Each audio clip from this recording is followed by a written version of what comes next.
Hello and welcome to the second season of Same Old News.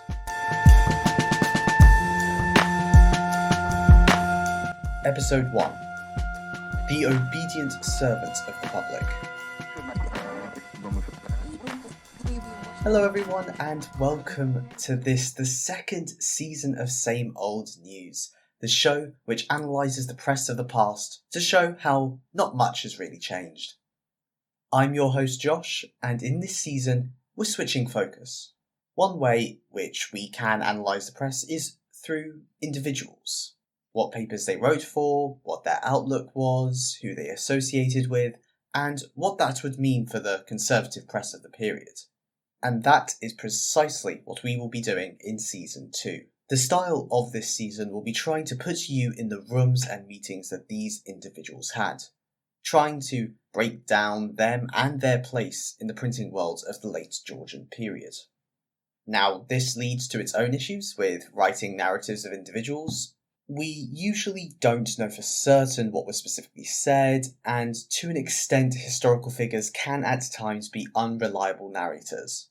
However, the sentiments and the tone of everything in this season is backed up by historical records and the work of other historians. What also needs to be said as a note for the start of this season and the top of this episode is that the scripting of the scenes are written to reflect the opinions and values of the individuals discussed in these episodes. I have already stated what my position is in relation to conservatism in general and the political opinions of the individuals and groups involved in my project, in that I am far from them, being a left-winger myself. What this season aims to do is to give you a more engaging way of understanding the internal logics of late Georgian conservatism within individuals in the press. Conservatism needs to be understood, like all ideologies, as something that is also personal and communal. It is not just a mountainous monolith of opinion. It is malleable and has the capacity to shift with individuals, but holds general central points. So, with all of that out of the way, who should we start off with? Well, I think that a good place to start would be at the start of the period that I'm looking at, the 1780s and the early 1790s. And one person that can be useful to analyse this period through would be that of John Bell, publisher of The World and the Oracle in this period, the self-proclaimed obedient servant of the public. John Bell is a name many have not heard of when it comes to the history of the British newspaper press. Rather, he is an elusive figure who left very little of his own writing or anything autobiographical behind. Bell, rather, is most well known for his work on typesets and printing rather than his newspaper exploits. However, his newspaper work of the 1780s and 1790s, especially with the newspapers The World and the Oracle, is reflective of the larger newspaper printing world of the period, and should be explored further. This period being notable for the patronage and public fighting among newspapers, especially ideologically aligned ones, fighting for control and support. So that is the period of Bell's work that we will be exploring today. So, without much further ado, who is John Bell exactly? John Bell was born around 1745, and it is not known where he was born, and his early life is a bit of a mystery as well, with sparse, reliable information on him until 1769, when he was about 24. Around that time, he took over a bookshop in the Strand named the British Library. This is not to be confused with the institution that we know today in St. Pancras. This is a completely different business. It was at this shop where he made his name for bookselling, selling publications of his such as the Universal Catalogue, showing his early interest in literature and the arts. His interest in printing expanded through the 1770s, which then turned to the newspaper industry. He was one of the founding proprietors of the Morning Post in 1772. He was one alongside a syndicate that included the Reverend Henry Bates, later Henry Bates Dudley, the editor of the paper. The Morning Post was known for Bates' conservative, salacious, and even libelous reporting on news and public figures, a bit of a mainstay of the 18th and early 19th century press. Bell maintained his shares in the paper until 1786, when he sold his shares in the Morning Post and looked to start a new venture. However, Bell struggled financially for much of his life, and needed a partner to maintain the solvency of this venture. So he managed to find someone who was also interested in the press, that being Captain Edward Topham.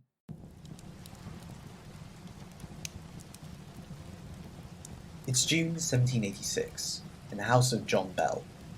Bell's expecting a guest, and he has a lot on his mind.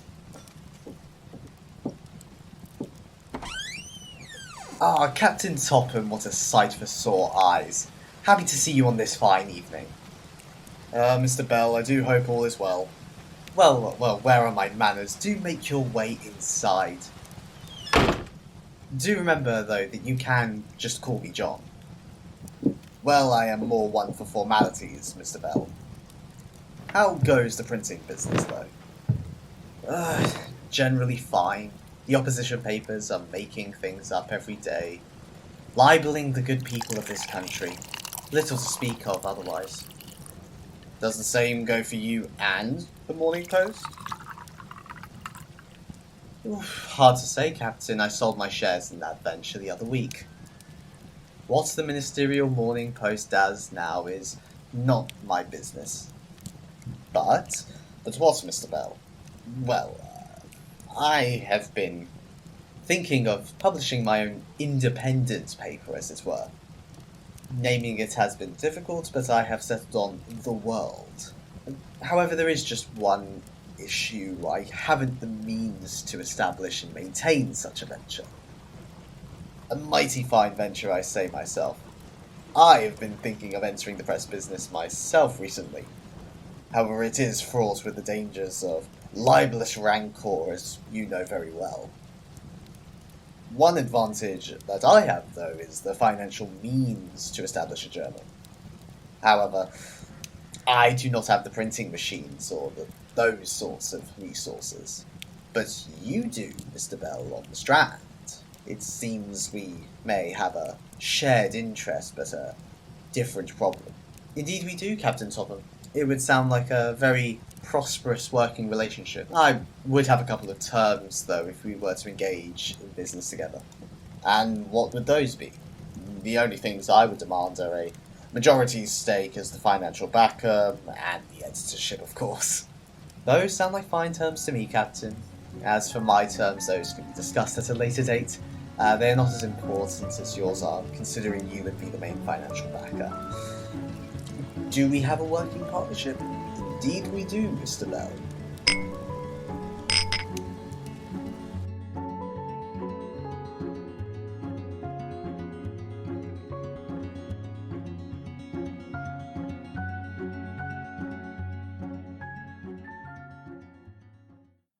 January 1787. The World. Address for a New Year's Day. To the world, and from the world. Like many other great men coming into office, we might promise a great number of fine things which you might believe, and we never intended to perform. But as we are not prime ministers, and as you do not yet know us, perhaps you might be right in not trusting to what we advanced. In the affirmative, therefore, little shall be said. And we will indulge only a faint hope that we shall be behindhand in fidelity or fashion. Though we much fear that if we should be dull, our printing will discover it. Finding it, however, difficult to promise like some other people what we will do, we will attempt the more easy task of saying what we will not. We will not cover our paper from top to bottom with parliamentary debates. We will not gently sport away the character of women of fashion. And if any gentleman should happen to walk down St James's Street in a dress somewhat the worse for wear, we will not immediately suppose the colour to be blue and buff. We will not affirm Mr Pitt is an angel, nor can we deny that Mr Dundas is a Scotchman. Such are the things we shall not do. What we shall, time can only bring forth. The World was an immediate success. Reports from that very paper suggested that the first edition printed 3,000 copies, but demand was so great that they had to print out 1,000 more. The general tone of the paper, focusing on the arts and theatre, as well as parliamentary and political business, garnered a wide readership. Captain Topham established his editorial style of attacking public figures, pushing the line of libel laws and praising his love interest, the actress Mary Wells. All of these, minus the last one on Mary Wells, were commonplace in the press throughout the 18th and early 19th centuries. But the political content garnered readers in the hubbub of British politics at Westminster, as well as the keen eyes of readers on the European continent. The growing popularity made it a key paper to have in your corner, especially in the political scene of the late 1780s. Bell was eventually offered money from the government's Secret Service funds to cover printing expenses in exchange for printing material which the government preferred, especially on the impeachment trial of Warren Hastings, the former Governor-General of Bengal, for bribery and general corruption. The deal with the Treasury gave Bell a payment of £80 in July 1788, the equivalent of around £10,000 today, for, according to the Secret Service records, quote, printing East India addresses, letters, and lists, end quote. However, the £80 for letters, lists, and addresses seems to have bled into the World's coverage of the Hastings impeachment trial. The World's coverage was noted for scathing discussion of Hastings' detractors and the prosecutors in the trial, Edmund Burke and Charles James Fox. It also contained the satirical poetry from the pseudonym Simkin, this being the pro-Hastings pamphleteer Ralph Broome. This poetry was also juxtaposed with the East India notices, making the World a reliable government ally throughout its publication. However, by 1789, Bell was growing weary with the World. That's the newspaper, by the way, not existentially. In spite of their generally conservative political outlooks, Bell and Captain Topham were growing estranged due to Topham's scathing editorial style, and Bell wanted out. He sold his shares to Topham, but the World continued to be printed out of Bell's offices in the Strand, making a somewhat cordial split, for now.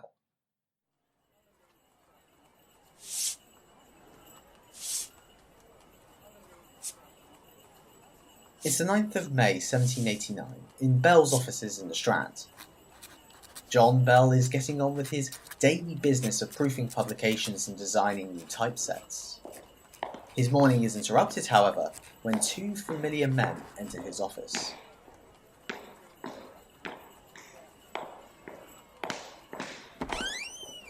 Ah, Mr. Andrews, Mr. Wilson. I would say please do come in, but I see you have already done so. I assume you are here on Captain Topham's business. I've seen the notice that you intend to remove the World from my business here in the Strand. Now, I do have some questions to ask, which in my opinion can only be answered to my satisfaction by Captain Topham, of course. We shall speak on behalf of Captain Topham, Mr. Bell.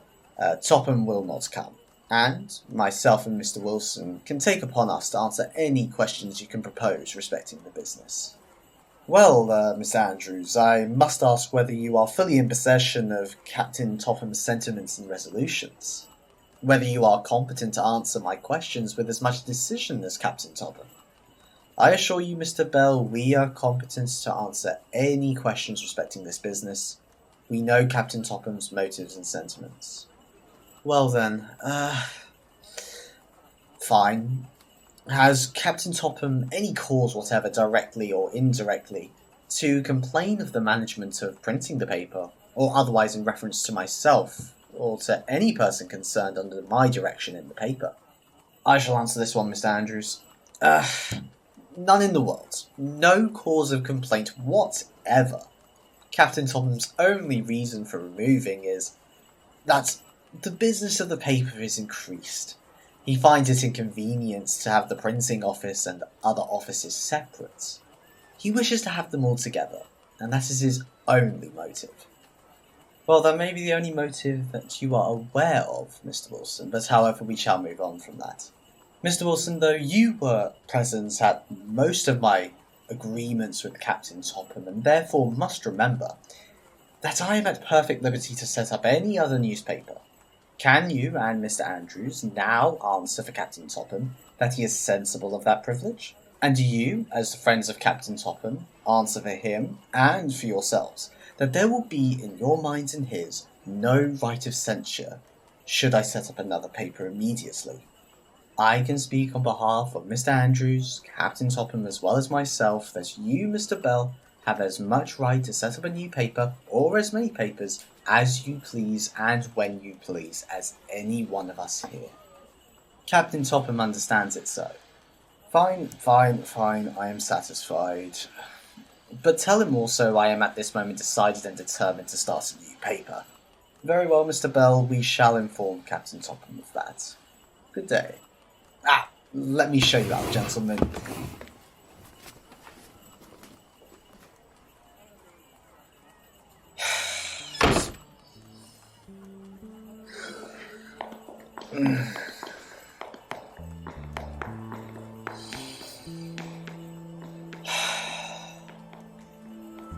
The captain certainly had his right to remove his own property to his premises. But why did he not appear, sending his assistants in his place? He and Mr. Wilson have been plotting this for months, clearly. They have been acting with the duplicity of apparent friendly confidence to me, the most obedient servant of the public. I shall respond and win, all in due time.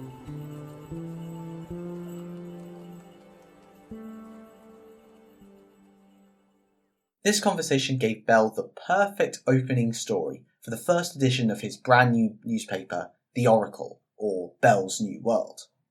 This conversation was retold over multiple columns of the first edition, but discussing the world became the early policy of The Oracle. The Oracle's subtitle of Bell's New World immediately told you that it was gunning for Bell's previous venture. It covered similar topics, kept a similar conservative tone, but always made room for criticising the world for any and all errors it made in its reporting. Despite the general political alignment, this rift was personal between Bell and Topham. Reports show this bare-faced disdain for Topham and the world. This policy of almost defaming the world became less of a priority, though, as the Oracle established itself as its own newspaper and gaining its own notable readership, as well as government support. Later, seeing the sinking of the world and with Captain Topham's departure from the business due to a libel trial, the title was shortened to just The Oracle, seeing no competition left with the world. This placed The Oracle as a new top conservative paper in London, and this was essential in the turmoil to come with the French Revolution.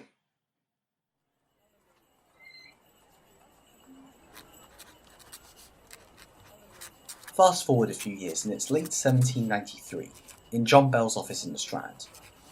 Bell is soon to be joined by his current editor of The Oracle, the Reverend Charles Esther. The French Revolution had been causing a stir for years. But now, with the rise of Jacobinism and Robespierre's terror in France, the blade of the guillotine feels sharper than ever on the necks of the British upper classes. There is a real fear of revolution in London, and the heads of the upper classes no longer being attached to their body. Bell, however, sees the recently begun war with France as an opportunity, both for the business, but also for helping the conservative loyalist cause in Britain. Charles! Mr. Bell. Apologies for my lateness this morning. Hysterical events in London as always. My apologies. But of course London is in hysterics.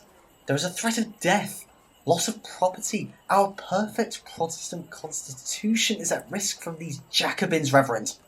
The Oracle needs to show how it is the beacon of truth for king and country.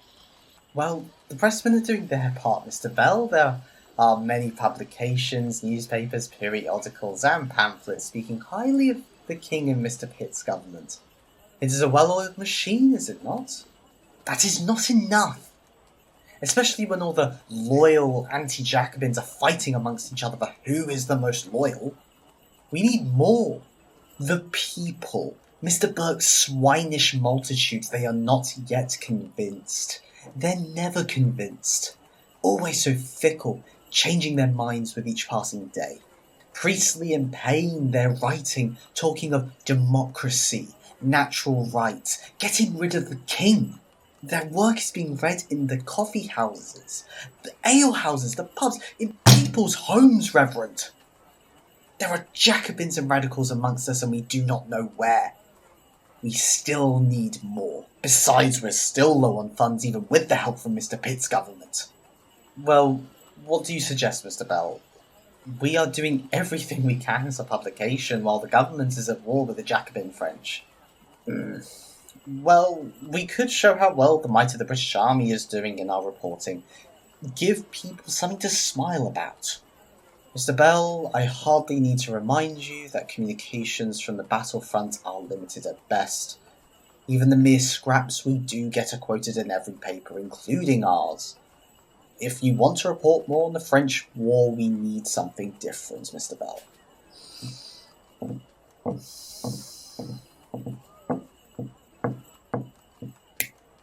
Then I'll report on it myself, from the battlefront.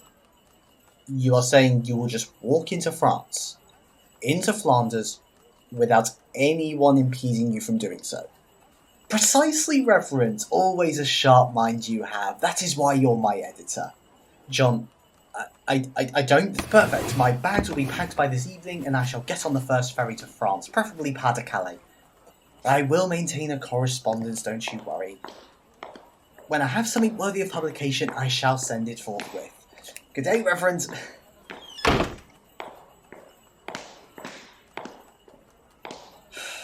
No sense trying to talk him down, is there? The fool. As it turned out, John Bell went to where the battles were and tried to get details of them and first-hand accounts. There are multiple letters provided in Arthur Aspinall's discussion of the press of the period from his 1949 book. These letters show Bell incessantly working with the government and military officials to get some information or an opportunity to watch the battles. And eventually he struck some luck. He managed to get to a couple of battles and submit reports to the Oracle on the goings-on of the Revolutionary Wars. He continued to do this throughout early 1794. But when he returned, he found not just success for the Oracle in its reporting. He found that he was also being targeted by rival loyalist papers. Chief among them were the True Briton and the Times, which were targeting him for his behaviour, but also notably implying Bell's disloyalty. A very serious accusation for the 1790s with the heat of the French Revolution. His response, though, was recorded in the Oracle of the 24th of June 1794. Though I cannot be displeased to see that I am an object of envy, I must feel some concern in finding myself the butt of calumny. Many characters, infinitely more distinguished than mine, have suffered from false imputations, and even fallen the victims of malicious reports. I think for myself. I therefore feel it highly incumbent on me to resist the attacks of many evil-minded antagonists, lest my silence should offer them any opportunity of guillotining my reputation.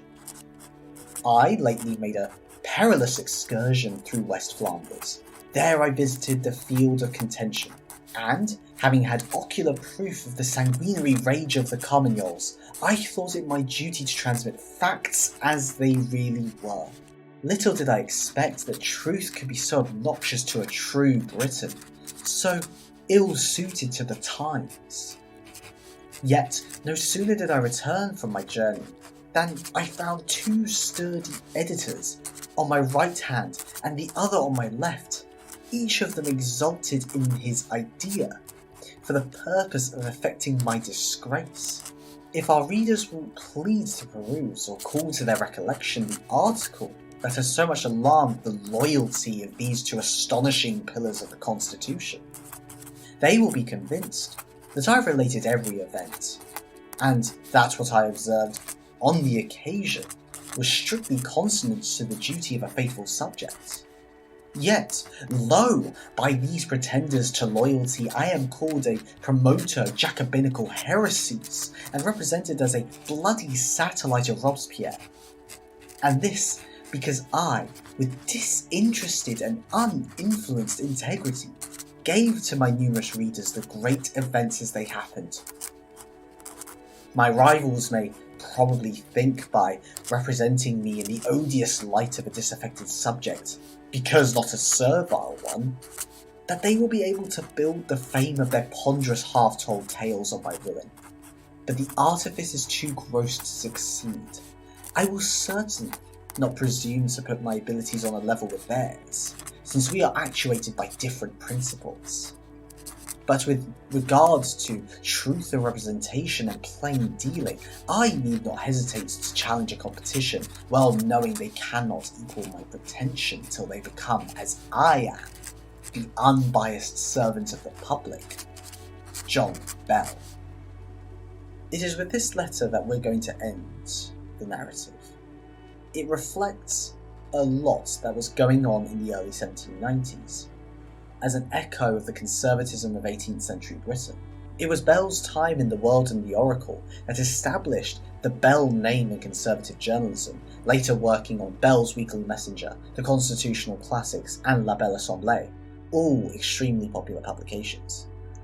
But what does this early period of John Bell's career show for the wider conservative press scene?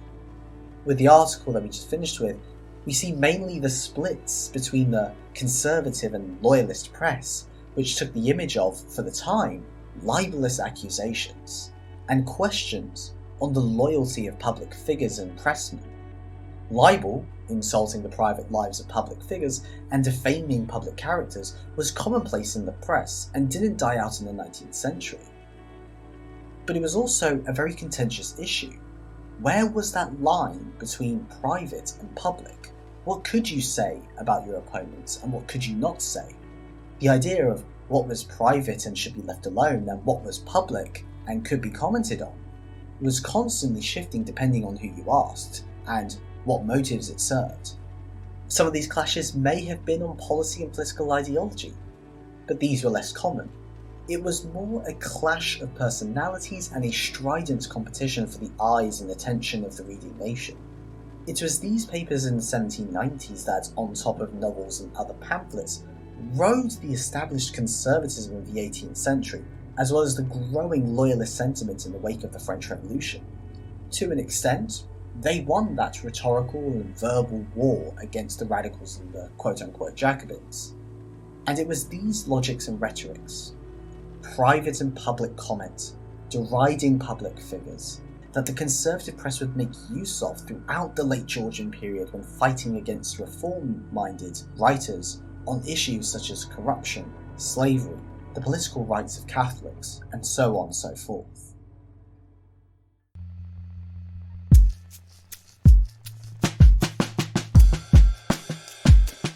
Thank you so much for listening to this episode of Same Old News. Next episode, we shall be going from London of the 1780s and 1790s to Cape Town, South Africa in 1800, where a new gazette was established and had a very turbulent first year. If you enjoyed, please leave a like or rating depending on where it is that you're listening. Also, please do follow our social medias on Twitter and Instagram to get updates on all new episodes and any other content coming from myself. Links are in the description of this episode. All that is left to say is thank you once again for listening, and I shall see you soon for the Same Old News. Bye for now.